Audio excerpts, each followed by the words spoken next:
안녕하세요. 반갑습니다.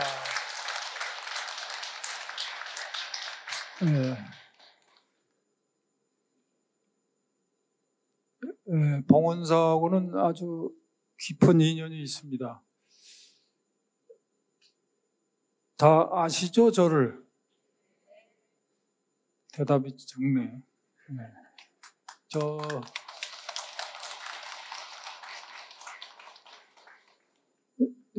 하여튼 봉헌사에 하여튼 수백 번 이렇게 옵니다. 근데 올 때마다 여러분들이 저를 이렇게 뒤통수만 봐서 그래요. 오늘은 이렇게 앞을 보니까 좀 생소하기도 하고 좀 그렇습니다. 뒤를 본다는 얘기는 의식을 하니까, 의례를 하니까, 부처님 쪽을 향해서 하니까 여러분들은 스님 뒷모습만 보잖아요. 앞모습을 이렇게 볼 기회가 없었는데 오늘 실컷 보세요.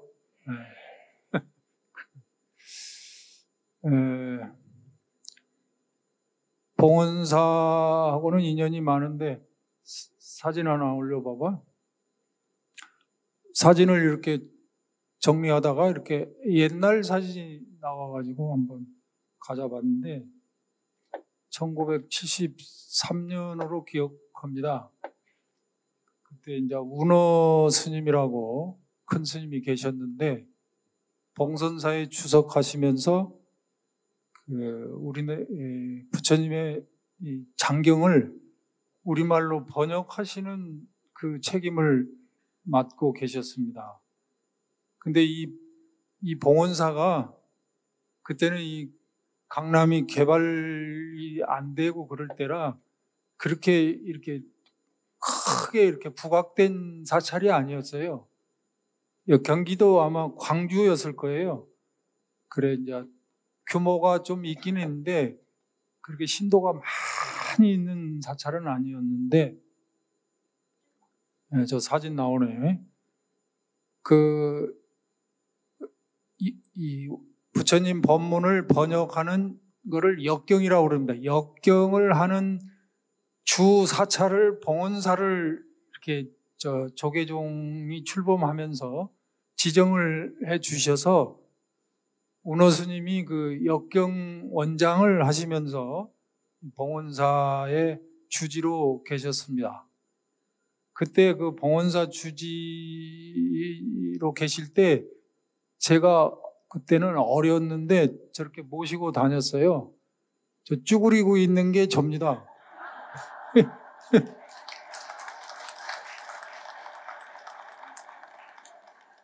그 제 바로 뒤에가 운어 큰 스님이고, 그리고 오른쪽에 그 운어 스님 옆에 오른쪽에가 법정 스님입니다. 지금 주지심 계신 그곳에 계셨어요. 달혜언이라고. 그 옆에는 운어 스님 왼쪽으로는 서감 큰 스님, 그 다음에 그 옆에는 운기 큰 스님, 여기 역경 일을 하셨어요. 대강백이십니다. 그 다음에 그 옆에는 태정 스님이라고 우리 봉선사 스님이고, 그 뒤에 서 있는 스님은 법녀 스님이라고. 그때도 삼위계를 받았는데 아직 어리죠? 15살인가 그렇게 됐을 거예요. 73년도 되겠습니다. 그때 이제 운어 스님 모시고 봉선사에 한 4일 있고 이쪽에 와서 한 3일 계시고 그랬습니다. 그때는 강남이 개발 안 된 때라 배를 타든지 성수동에서 배를 타든지 배를 타고 요 잠실 선착장에 내려서 이렇게 걸어오든지 안 그러면 버스 타면 저리 돌아. 저기 어디야? 저 용산에서 그 제3 한강교인가? 그거 건너서 노량진으로 해서 이렇게 저 방배동 뭐 이쪽으로 해서 이렇게 한창 돌아. 여기 오려면. 그러던 시절이 생각이 납니다. 그때 운어심 계실 때 일요법회를 처음 창단한 것 같아요. 그때 기억이 납니다. 그때 첫 법문을 운어 스님이 하신 것 같습니다. 그런데 그때 모시던 저렇게 조그만한 저 삼위승이 이렇게 앉아서 여러분을 뵈니까 감개가 무량하고 감회가 새롭습니다.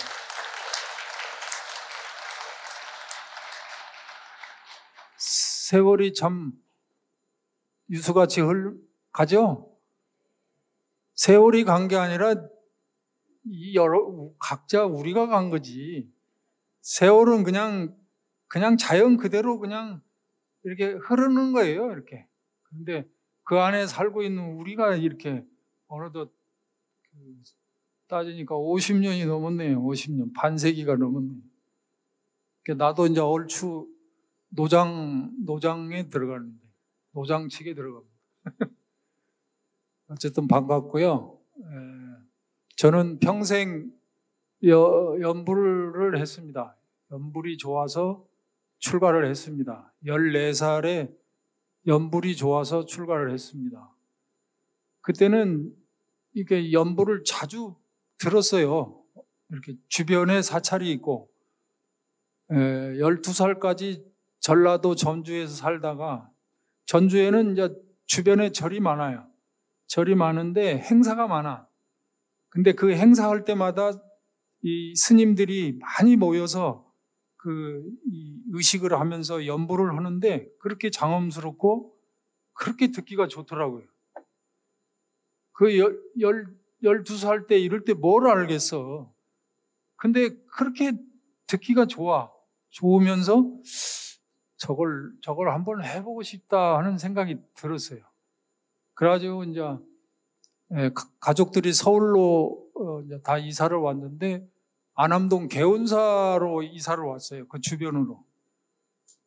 절 주변에 살았는데 개운사에 그때 행사가 많았어요. 그 주변에 스님들이 또 많이 살았고, 그래서 천도제가 많았고 제가 많았고 행사가 많아서 늘 연불을 해. 매일 연불을 하니까 안 듣고 싶어도 매일 들어가면 이제 절에도 가면은 이제 인절미도 얻어먹고 떡도 얻어먹으니까 이제 얻어먹으면서 연불을 많이 듣고, 참 소리가 참 좋다. 그때는 스님들이 어산 범패로 주로 연불을 많이 하셨어요. 그래서 그 소리가 참 듣기 좋아서, 그러다가 이제 어떻게 출가를 하게 돼서 연불을 이렇게 하게 됐습니다. 또 개인적으로는 속가의 아버지가 이 스님인데 그 아버지가 또 범패하는 스님이 어장 스님이었어요. 그래서 DNA가 조금 있었나 봐요. 그래서 어차피 아버지 영향도 있고 어려서 많이 들은 그것도 있고 해서 꼭 해봐야 되겠다. 그래가지고 이제 어린 나이에 출가를 해서 범패를 하는데, 처음부터 범패를 하면 좀 무식하다고, 글을 좀 배우고 나서 범패를 하라고 그래가지고 저 봉선사 운호 스님한테 뺏겨진 거예요. 그 은사 스님이 운호 스님 상자라 나를 데리고 어린 나이에 운호 스님한테 맡겨져가지고 글을 배우게. 글부터 먼저 배우고 소리를 해라. 소리만 먼저 배우면은 글을 모르니까 이게 이 스님이 글을 모르면은 자꾸 글자를 잘못 읽어. 그러니까 글을 좀, 옛날에 범패하는 스님들이 범패 하다 보니까 글이 좀 짧아가지고 우리 아버지도 글이 좀 짧으시더라고. 그래서 내가 많이 도와드렸는데 그래도 좀 배웠다고 어려운 한자 같은 걸 이렇게 찾아드리고 그랬습니다. 그렇게 해서 한 길만 이렇게 쭉 걸어왔습니다. 걸어와서 오늘날 대한불교 조계종 아까 소개할 때 어산 어장 책임을 맡고 있습니다. 어산 어장은 어장이라 하니까 실제로 어장 관리를 하고 있습니다. 어장 관리. 그 어자가 고기 어자예요. 조계종 어장 관리를 하고 있습니다. 어산이라는 말은 이 범패를 어산이라고 그래요. 범패가 생겨난 게 물고기를 보고 그 소리를 만들었다 그래요. 물고기. 작은 물고기 말고 좀 큰 물고기. 예. 여러분들 이제 잉어 같은 거 이렇게 보시잖아요. 그럼 잉어가 이렇게 유영할 때 보면 이렇게 묵직하게 가잖아요. 작은 고기일수록 행동이 조금 빠릿빠릿하지만은 큰 고기일수록 무게가 이렇게 유장하게 흐르잖아요. 이렇게. 거기서 이제 소리를 본땄다고 그래요. 역사를 얘기하려면 이제 굉장히 기니까 물고기를 보고 땄다고 그래요. 그래서 어산이라고 그래요. 범패를. 그 이제 물고기를 따라가다 보면 소리가 돼요. 그러면 이제 우리가 신묘장구 그러면은 이제 신묘장구 꼬리를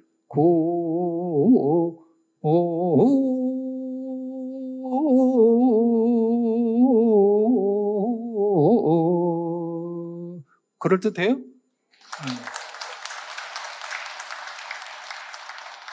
고기가 이렇게 헤엄쳐 가면서 이렇게도 하고 꼬리를 이렇게 하기도 하고 가다가 휙 돌기도 하고 올라가기도 하고 내려가기도 하고 그래서 어산범패라고 합니다. 그거를 이렇게 이제 전승을 하고 있고요. 이제는 또 시대가 바뀌어서 또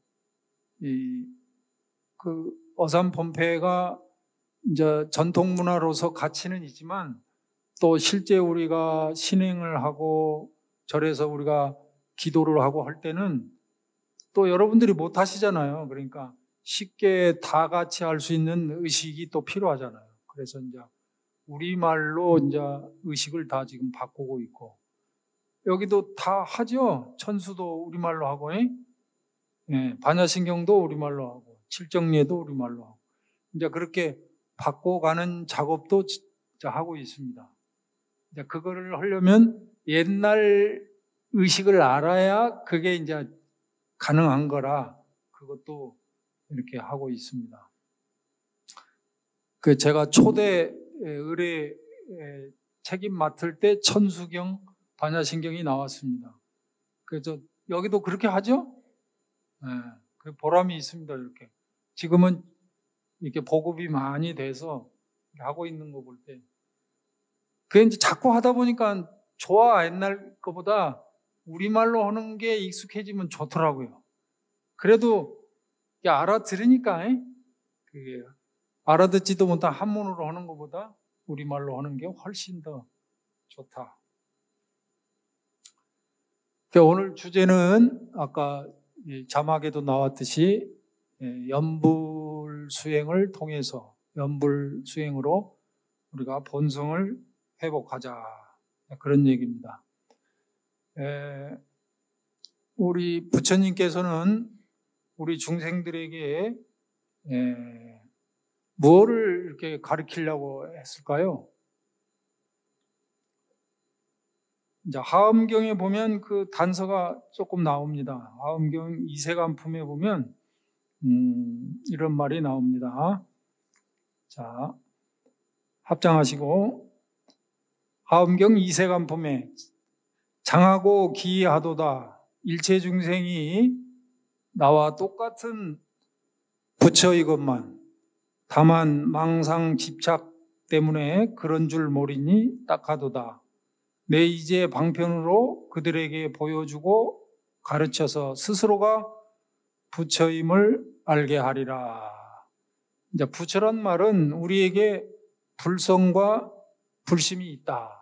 합장 내리시고 그거를 가르치려고 하는 것이 불교의 그 부처님의 그 주된 가르침의 중심이 되겠습니다.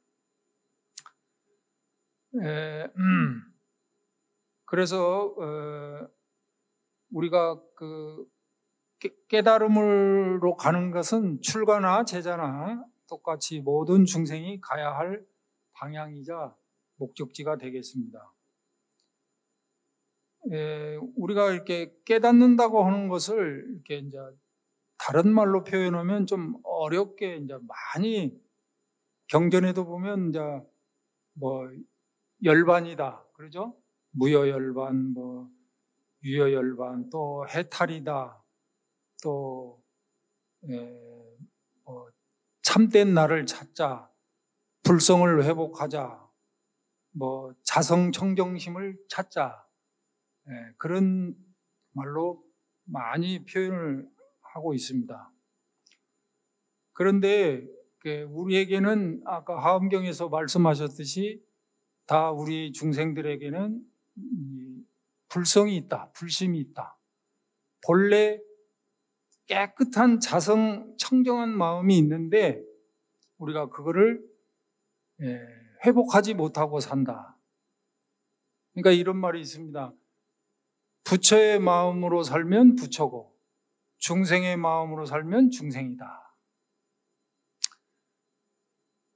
그런데 왜 우리는 자성 청정심을 회복하지 못하고 왜 중생으로 살까? 그러니까 부처님도 딱 한 거예요. 이제 부처님이 성도하시고 고민을 많이 하셨잖아요. 이거를 이 얘기를 할까? 중생들을 위해서 교화를 할까 말까? 교화를 하자니 어렵고 알아들을 수 있을까? 고민을 많이 하시다가 그래도 결정을 그 중생들을 위해서 교화를 하고 가자. 왜? 우리에게는 가능성이 있습니다. 우리에게는 불심과 불성이 있기 때문에. 그런데 왜 그거를 쓰지를 못할까? 왜 그럴까요? 우리에게 부처가 있다고 그러고 불심이 있고 불성이 있다고 그러는데 왜 그러면 그 부처로 살지 못할까? 쉽게 생각하시자고요. 긴장하지 마시고. 그거는 망심 때문에 그래요. 망심. 중생심, 망심. 망심은 이제 망령된 마음. 망상 집착이지 뭐. 그렇죠? 우리에게는 필연적으로 이렇게 따라 붙을 수밖에 없는 중생이니까 그 망심이 있습니다. 뭐 탐심, 진심, 치심, 뭐 대표적인 게 그렇죠? 욕심, 욕망, 욕심. 뭐 흔한 욕심, 뭐 욕심이 다 나쁜 건 아닌데 과욕이 나쁘다. 과욕이 나쁘다. 그리고 이제 진심은 이제 화를 많이 낸다는 화. 이게 화를 잘 다스려야 돼. 화를. 예? 화를 잘못 다스리면은 시비가 붙어. 시비가. 과욕과 이 화를 이게 다스려야 돼. 그리고 이제 중생이기 때문에 이제 미혹한 마음, 어리석은 마음 이것이 따라붙습니다. 이제 경전에도 보면 이제 이 중생이기 때문에 어쩔 수 없는 우리 중생심이 있습니다. 그게 이제 아까 망심인데 이게 초기 불교에서는 이제 애욕과 집착이라고 그래요. 애욕과 집착, 망상 집착, 애욕 집착. 요거를 이제 추려 보니까 요 놈이 만만치 않은 놈이에요. 오랜 과거 생부터 이미 나와 함께 해오면서 나의 주인처럼 행세하고 나를 구속시키고 나를 고통으로 몰아넣는 아주 고약한 놈으로 자리 잡고 있습니다. 고질병같이 한편으로는 이미 나는 그러한 애욕과 집착이 자신을 괴롭히는 병인 줄도 모르고 그놈이 자신의 주인인 양 착각하고 이거를 반야신경에서는 뭐라고 그러냐면 전도몽상이라고 그래요. 전도몽상하여 그를 쫓고 그에게 매달리며 살아가는데 오히려 익숙하게 길들여져 있기도 합니다. 그래, 중생이니까 애욕과 집착을 떠날 수가 없습니다. 아까 우리에게는 맑은 본성이 있다고 그랬는데 그거를 이제 부처님은 밝은 달에 비유를 하셨어요. 예? 만월이라고 그래, 밝은 달. 예? 여러분, 보름달 아시죠? 보름달에 비유를 하셨는데, 만월 같은 이 마음이 있는데, 그거를 이제, 다른 말로 하면 이제 한마음이다, 참마음이다, 사성 청정심이다, 이렇게 표현을 합니다. 밝은 보름달 같은 그런 마음이 있고, 이거를 이제 불성이라고 그러고, 그렇습니다. 그렇게 있는데, 이게 이제 왜 발휘되지 못하느냐? 아까 말씀드렸듯이, 망심이 가려져 있다. 애욕과 집착 때문에 그게 가려져 있다. 그래서 이 자성 정정심을 회복하려면은 우리는 정진을 해야 된다. 노력을 해야 된다. 그러니까 어디 가서 파도가 일어나면 파도를 없애려고 하지 말고 파도를 일으키는 바람을 없애야 되듯이, 우리가 자성 청정심을 찾으려면 어디 가서 자정 청정심을 찾으려고 노력하지 말고 그거를 방해하는 것이 무엇인가? 그 원인이 무엇인가? 그걸 찾아야죠. 그래서 그걸 찾다 보니까 바로 애욕과 집착이라는 중생심 때문에, 그러니까 이거를 다스려야 되지 않냐, 이렇게 생각이 됩니다. 여러분 어떻게 생각하세요?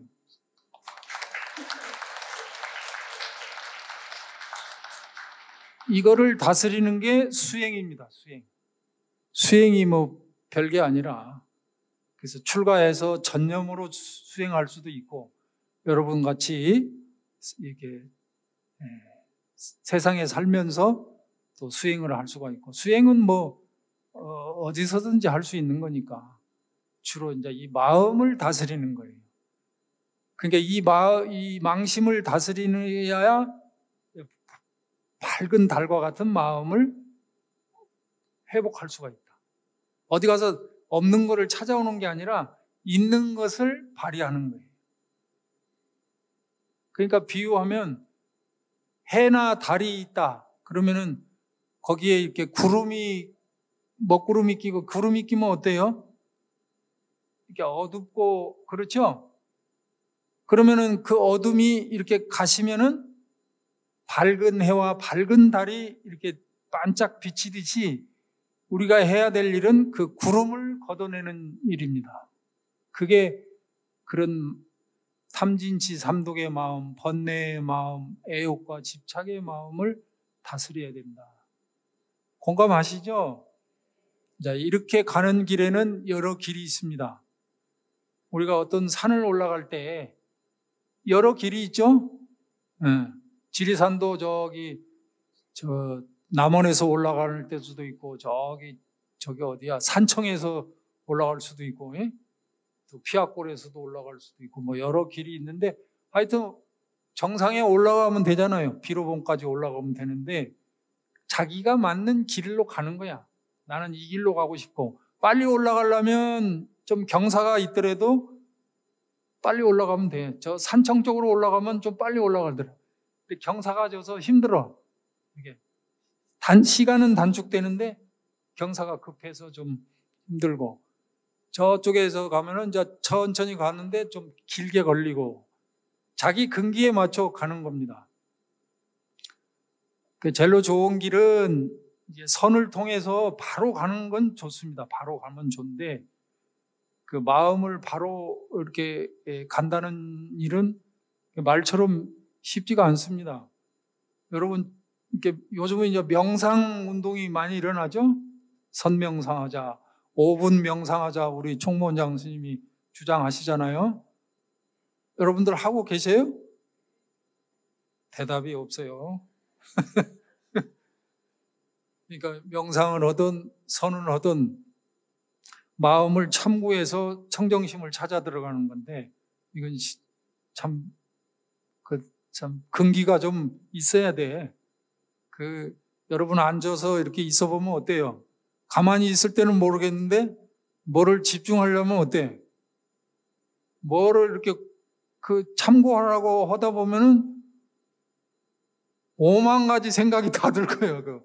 없던 생각이 더 날 거예요. 이렇게 가만히 놔두면 그냥 생각인데 이거를 뭘 해보려고 하면은 뭔 생각이 많이 떠올라. 누구한테 돈 꿔준 거, 누구한테 맞은 거, 누구를 미워하는 거, 이뻐하는 거 많이 나올 거예요. 에? 안 해봤구나. 해보세요. 마음을 잠그다 보면 그렇게 장애가 많이 오는 거예요. 사실은 그 장애가 정상적인 거예요.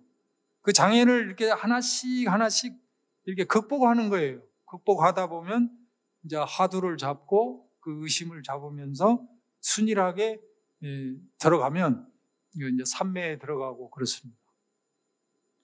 또 한편으로는 이제 부처님 지혜의 말씀, 경전의 말씀을 우리가 익혀서 지혜의 눈을 뜨고 이게 자성 청정심을 찾아 들어가는, 뭐 금강경을 배워도 좋고 원각경을 배워도 좋고 능언경을 배워도 좋고 그 주옥과 같은 부처님 그 경전의 말씀을 배우면 우리 마음속에 어리석은 마음이 치유가 됩니다. 치유가 되고 지혜의 눈이 생겨. 그러면 지혜의 눈이 형성이 되면 우리의 본성을 찾아가는데 훨씬 좋은 영향이 된다. 그게 수행이 된다. 근데 저는 이제 출가 때부터 연불을 했으니까 저는 이제 주제가 오늘 연불 수행이잖아요. 연불 수행. 우리가 연불을 하면은 가만히 있다가 뭔 소원이 있을 때 연불을 하게 되잖아요. 안 그래요? 왜 인정? 여러분 대단하시네. 근데 뭐가 이렇게 소구하는 바가 있고 원하는 바가 있어야 이제 연불을 하게 되잖아요. 이제 그렇게도 그걸 나쁘다고 보는 게 아니고, 그럴 때도 연불을 해야지 뭐 어디 방법이 있어. 내가 이제 어려움에 처해 있고 뭐를 이루어야 되면은 해야지. 부처님의 그 공덕이 있으니까 가피력으로 그거를 우리가 위로를 받고 위안을 받아야 되잖아요. 자, 그걸 넘어서서 저도 처음에는 연보를 했는데 이걸 무슨 수행으로 처음부터 받아들인 게 아니고 처음에는 연보를 배우고 하기에 바빴어요. 바쁘고 또 어디 행사에 가면 연보를 하기 바쁘고 그렇게 하기를 한 30년 하니까 이게 이제 조금씩 보이는 거예요, 이제 연불이. 이게 무슨 소극적으로 무슨 소원이나 빌고 이게 뭐 하는 게 연불이 아니고 의식이 아니고 이게 이제 수행으로 승화시켜야 되겠다. 연불을 하는 그 자체가 이게 수행이구나. 그때 느껴지더라고요. 30년이 지나니까 느껴지더라고요. 처음부터는 안 느껴졌어요. 그러니까 여러분도 절에 오면 뭐 위로 받아야지. 이제 세상이 복잡하고 즐거움보다는 또 고통스러운 게 많으니까 절에 와서 부처님께 기도해서 위로받고 또 원하는 바가 있으면 또 소원을 또 가피력으로 또 성취하시고 이렇게 하시면서 좀 더 나간다면 나를 위해서 나의 수행을 위해서 연보를 좀 하자. 그런 겁니다. 그래서 연보를 하는 것에 대해서 조금 구체적으로 제가 연보를 했으니까 일러드릴게요. 그냥 연불하면 뭘까요? 연불. 생각염자, 부처부자. 부처를 생각한다. 그게 연불 아니에요? 그러니까 소리 내서 하는 게 연불일 수도 있고, 나무아미타불, 천수경, 금강경, 그것도 연불일 수 있고, 또 말 그대로 부처님의 공덕과 가피와 부처님의 유실력을 생각하는 것도 연불이에요. 그러니까 앉아서 부처님의 그거 하는 것도 생각하는 것도 부처님의 공덕과 부처님의 유실력과 부처님의 상호를 생각하는 것도 연불이에요. 그러니까 꼭 소리 내는 것만은 연불이 아닙니다. 그래서 연불에도 종류가 있는데 그렇게 이제 소리 내지 않고 마음속으로 생각으로 이렇게 관하는 것이 관상연불이에요. 관상연불. 따라해 보실래요? 관상연불. 네, 부처님의 상호를 이렇게 생각하는 거야. 네? 여러분, 이게 어느 성지나 어떤 좋은 이 부처님을 만났을 때 머릿속에 기억이 남지 않아요? 뭐 인도가 됐든 어디가 됐든. 저도 이렇게 세계 캄보디아, 앙코르와트, 인도네시아, 보로부두르 뭐 이렇게 쭉 다녀봤지만 그 부처님을 뵙는 순간 아무 생각이 없더라고요. 그냥 마음이 편해져. 여기에 무슨 시비가 있고 무슨 괴로움이 있고 즐거움이 있고 이런 게 아니라 그냥 뵙는 그 자체로만 해도 편안해. 그냥 앉아 있으면 몇 시간이라도 앉아 있겠더라고요. 예? 그게 관상연불이. 그러니까 그때만이 아니라 이제 나와서도 그때를 생각하는 거야. 그때 좋은 부처님의 상호와 그 부처님의 어떤 분위기 이런 거를 생각하는 것도 연불이다. 이게 이제 관상연불이다. 그런가 하면 또 칭명연불이라고 있습니다. 칭명연불 따라해보세요. 칭명연불. 이게 이제 부처님의 명호를 계속해서 부르는 거야. 예? 여러분 많이 하시잖아요. 칭명연불은. 예? 그래도 많지가 않아. 따져보면. 자, 우리가 칭명연불 하는 것 중에 제일로 많이 하는 게 뭐죠? 나무아미타불, 관세음보살, 대세지보살은 안 하죠? 그 다음에 지장보살, 또, 부처님부터 하자고. 서가모니불, 나무아미타불, 약사열애불, 아니, 부처님 말이야, 부처님. 약사열애불 정도. 뭐, 정광부처님도 있는데, 정광열애불 하시나요? 안 하죠? 그러니까 많지가 않아. 이렇게, 서가모니불, 나무아미타불, 또 약사열애불, 또 미륵불이 있으면 미륵존불. 그 다음에 보살님은 제일로 많이 하는 게 관세음보살님, 지장보살님. 또 뭐 있을까? 아니, 기도는 안 하잖아. 누가 보현보살, 문수보살 하나? 해도 상관은 없어. 근데 많이 안 들어봐서 좀 이상할 거야. 문수기도, 보현기도 이렇게 사찰에서도 잘 안 해. 근데 안 하는 건 아니야. 안 하는 건 아닌데 잘 안 하게 되잖아요. 근데 오대산 상원사 같은 경우는 문수도량이니까 문수기도를 해야 돼. 사실은. 문수보살.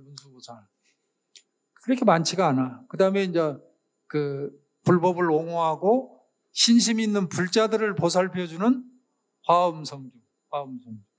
그리고 이제 500나한. 나한님은 신통이 아주 훌륭하시죠?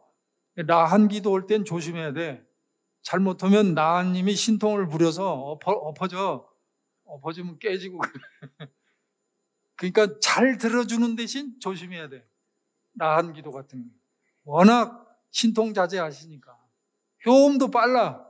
잘하면 빠르는데 조금 부실하게 하면은 또 벌을 주셔. 그러니까 나한 기도 올 때 명심하세요. 그런 정도야. 칭명연불이 이렇게 많은 것 같은데 그렇게 많지 않아. 우리가 기도할 때 아주 집중적으로 많이 하는 게 칭명연불입니다. 그 다음에 이제 많이 하는 연불이 송경연불 해보세요. 송경연불. 오늘도 하셨죠?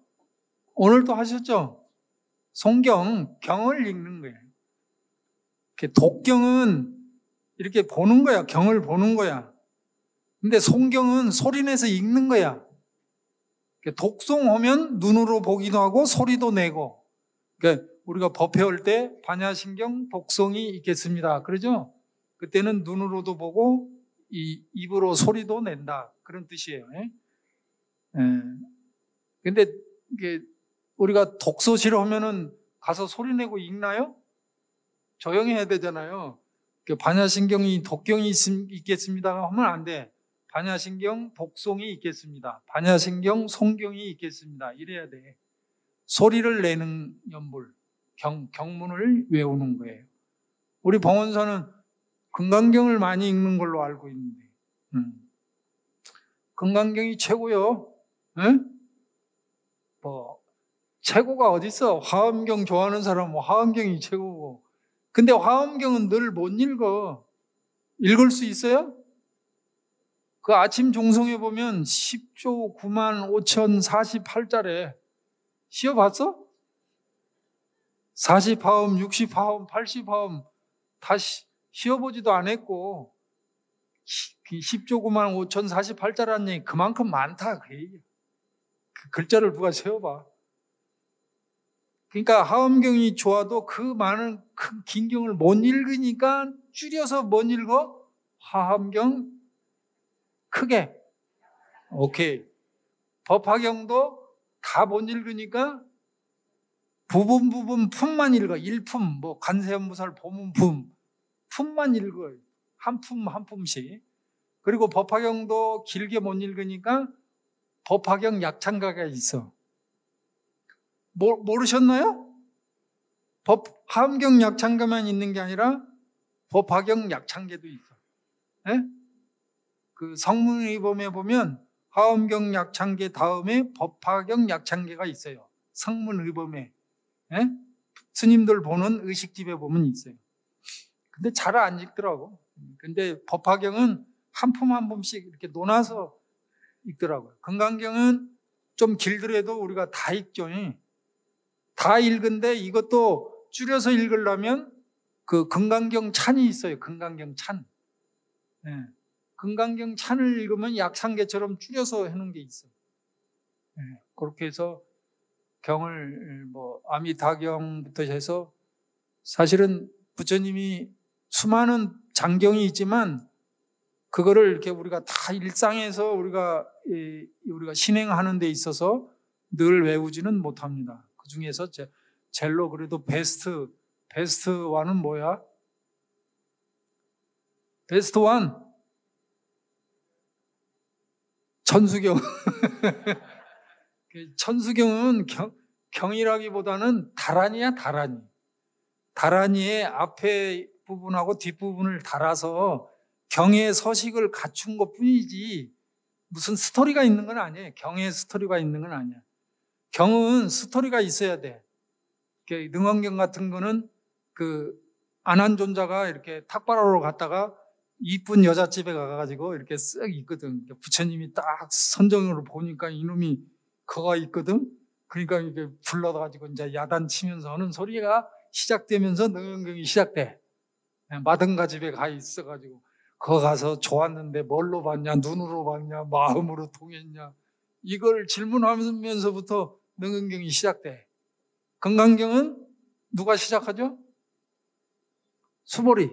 수보리가 자리에서 일어나 뭐라고 부처님한테 질문하면서 시작되죠. 그게 이제 스토리가 있는 거야 이렇게. 근데 천수경은 스토리라기보다는 가운데 신묘장구 대다란이를 외우기 위해서 앞에 준비하고 뒤에 읽었으니까 그 공덕으로 어떻게 원력을 세우느냐 요렇게 돼 있는 거예요. 그러니까 앞부분하고 뒷부분을 이렇게 합쳐져 가지고 경의 격식을 갖췄다. 그래서 천수경. 우리가 가장 많이 외우는 게 천수경, 반야신경. 그 다음에 금강경. 여러분 많이 하셔요. 왜 하는가? 이따가 얘기해 줄게. 그 다음에 이제 주력연불.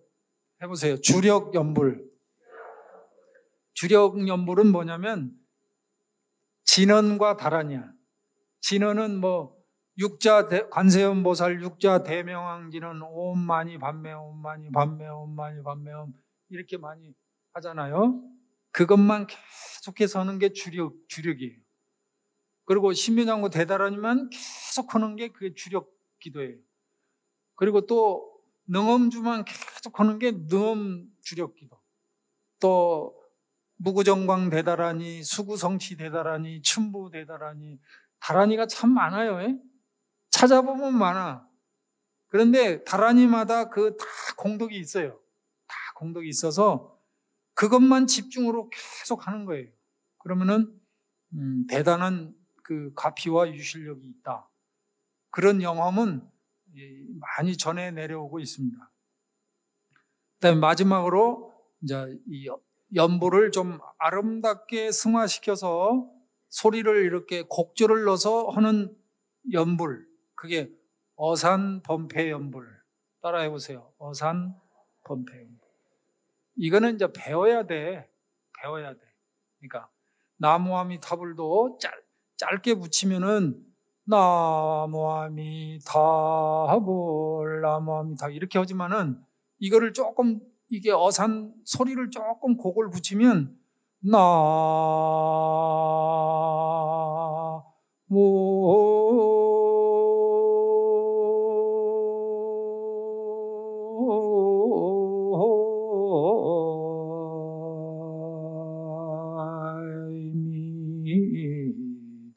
타볼.